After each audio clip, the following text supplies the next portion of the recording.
పెళ్లి చూపుల తర్వాత నేను ఈ డైరెక్టర్ ఏ సినిమా తీస్తాడు అని చెప్పి వెయిట్ చేశాను. అవును.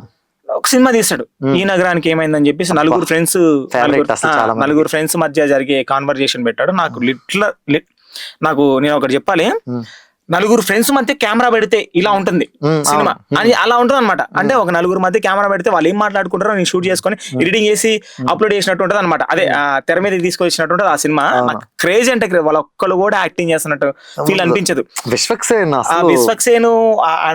యాటిట్యూడ్ తో,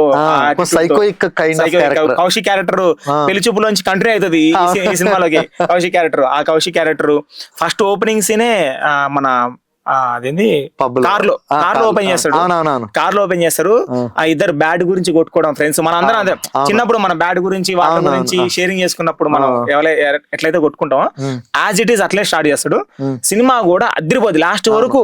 వాళ్ళ ఏమనుకుంటాం మనం ఒక సినిమా స్టార్ట్ అయిన తర్వాత ఏమనుకుంటాం, అరే తర్వాత ఏం జరుగుతుంది, తర్వాత ఏం జరగదు, ఇంతే వాళ్ళ లైఫ్ ను అట్లా మన తెర మీద ఒక జర్నీని కెమెరాతో క్యాప్చర్ చేసి చూపిస్తున్నట్టుగానే ఉంటుంది. అంతే సినిమా మొత్తం చాలా అంటే చాలా బాగుంటుంది.